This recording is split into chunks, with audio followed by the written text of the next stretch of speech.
Hey out there, legal warriors. Do you ever wonder what to expect if you call an attorney's office for the intake process? That is, where you're calling an attorney out of the blue for help.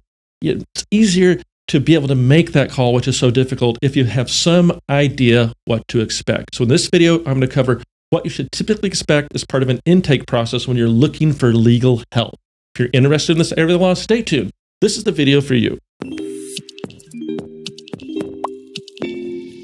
My name is Attorney Lance Fryrear. I'm a defense attorney in Lynnwood, Washington. My law firm has been defending people charged with crimes all throughout Washington State for more than 20 years, and I'm putting out these videos to help educate the public. So if you find this useful, please like and please subscribe. More people get to see it. More people get the help they need. I'm just going to jump right into it.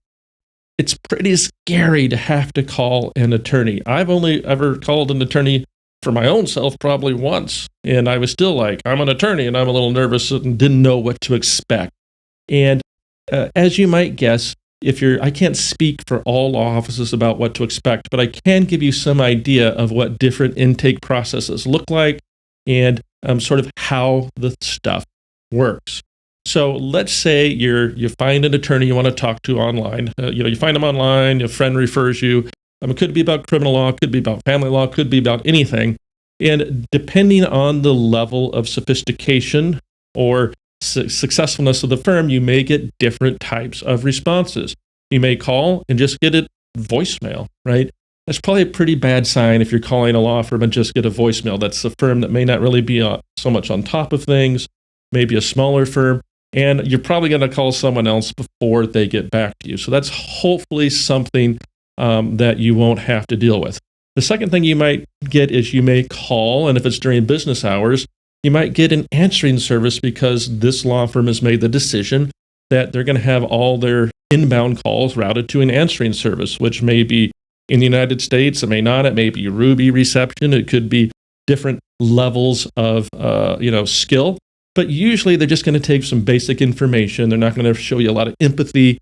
They're not going to ask you necessarily the right questions to see if they can help you, and you might feel a little less satisfied, but hopefully they'll get back to you right away. And you can probably tell if it's an answering service or not when you call. I think the most successful firms, they're going to have someone in-house that picks up that phone and helps make you feel better, shows empathy, and asks you the right questions to see if this firm is likely able to help you. In a criminal case, what questions might you be asked? Well, the first thing you might be asked is, why are you calling, right? What have you been involved with? Have you been accused of a crime? Are you charged with a crime? Are you calling for yourself? Are you calling for a loved one? That intake person, hopefully that's inside the firm, is trying to find out, are we able to help? And how we do that is we try to ask what's going on.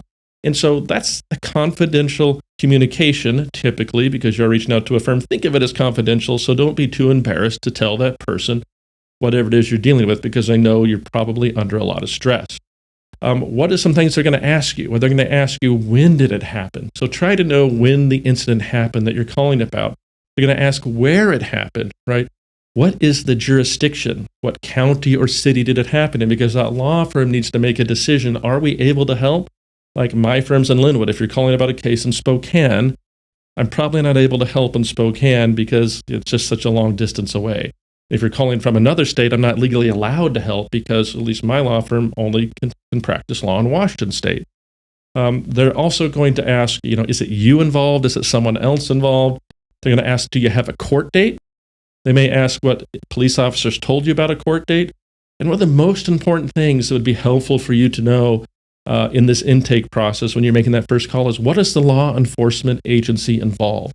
Because if you tell a skilled intake person what agency is involved, we're going to be able to predict what's going to happen. We're going to predict how quickly a court date will show up. We may be able to tell you if you have a court date or not, just by experience. We're going to be able to say, is it easy? Is it hard? There's a lot we can learn if you know the law enforcement agency. If you don't, they're going to work with you by asking where it happened and stuff like that.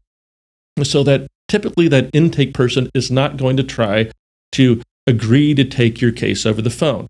The exception is personal injury cases. Personal injury attorneys, it's more like a commodity. A case is a case to a lot of PI attorneys. Not everybody out there, because it's easy for a personal injury attorney to get out of a case. And so a personal injury attorney, they're more likely just to sign a case up over the phone because it's low transaction costs for them.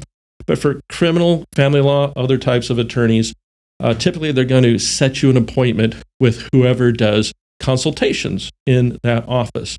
And more often than not, in Washington State, that will be a lawyer you'll be doing a consultation with. And I'll talk about what a consultation is, but here in a second. But you'll be doing a consultation with a lawyer. And then nowadays, some bigger firms are going to non-lawyers doing consultations, which is fine. They just can't give legal advice. They can talk about the benefits of the firm and stuff like that. There's going to be different processes, but typically you'll have a consultation with a lawyer. And in most cases, most firms will do free consultations. There's a few things that we charge for in the civil realm, but if don't be too off-put if you have to pay for a consultation, because you're probably going to pay more attention to it, but most people offer a free consultation. What's a consultation? Well, it's a meeting of some sort between that person doing the consultations, probably attorney, and yourself, to talk about what happened, to talk about what your fears are and your needs are and your wishes are, and factually what happened, and can we help? And that is a confidential communication, and you should be forthcoming with who's doing that. And a typical consultation in my firm might be an hour. Sometimes it might be a half hour if it's simple, but typically an hour. But for my firm, there's really not a set period of time. It's just as long as it takes. In that consultation, you may get an offer from the attorney to help you. You may get an attorney telling you they can't help you.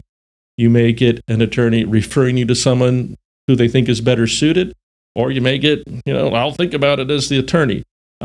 Typically speaking, if the attorney thinks they're able to help, you seem like an A client with a situation they can actually handle, then you may have an offer of representation, which, you can consider.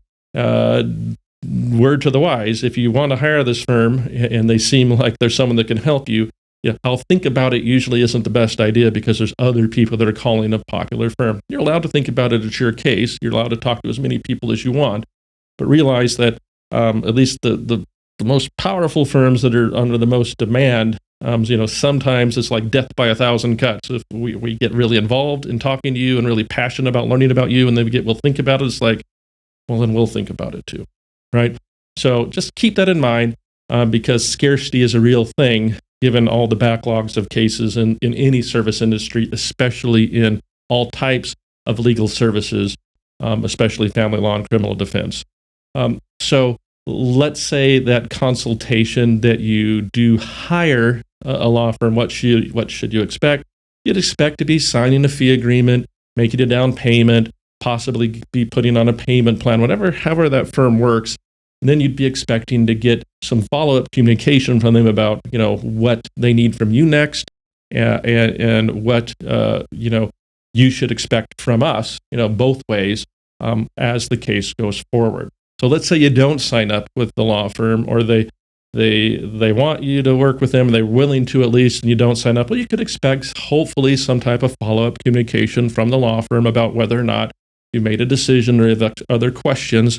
And that's not to be pushy. It's just because, good firms that have offered to help people want to help people, right? And it's personal at some point, about trying to help someone. If you make an offer to, if you're in a position as a law firm, you're probably calling a popular law firm, because you're looking at reviews and stuff. We get to sort of choose who we work with. And if they referred you to someone else, well then, you might want to ask, hey, could you let them know that I'll be calling to make it easier? If you are referred to someone else, make sure you tell that new firm who referred you.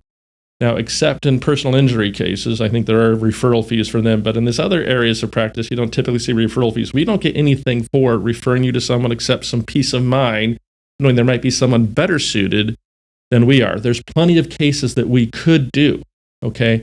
But it's a certain court, and I know a certain attorney who has a certain amount of what I call juice in that court, who knows that court better than I do.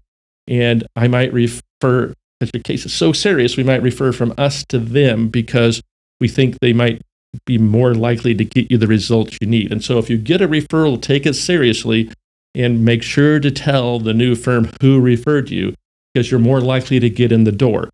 If that firm that you referred to has a history of getting quality referrals from like the Lance Fryrear firm, it would behoove you to say Lance Fryrear referred, right? Because then they'll know that, that I'm not going to waste their time by sending them people that they can't help. So that's another thing you should expect. I think think the other thing you could expect when you come into an intake process is hopefully to be treated with respect, hopefully with empathy, hopefully with kindness, and that you'll be paid attention to. There's a lot of phone call appointments nowadays. We used to be all in person, but COVID changed us all. I think about how we consume things. And so a phone call's fine for a consultation. If you're not sure about the quality of the firm, you could ask to come in just to see what the firm looks like, does it exist or not? And then Zoom consultations are fine too. I don't like Zoom because I'm like trying to see how do I be polite and look at you enough on the Zoom screen and pay attention. So I would prefer personally either on the phone or in person. That's where I do a better job. Every attorney is going to have a different opinion. So as far as the intake process, think about it as it's a two-way where you're trying to see, are they a good match for you? And more importantly, the firm is trying to see, can we actually help you? Because we only want to take cases where we can help. Our life is hard enough than taking cases where we can't help because, again, the goal is to try to get a positive outcome for someone who needs it. So I hope you found this useful. If so, please like and please subscribe. More people get to see it. More people get the help they need. More importantly, if you got a criminal matter in Washington State and you need some help, feel free to give my office a call. We get on board. We'll listen to what happened. We'll identify a way forward. We will be there for you. Thank you.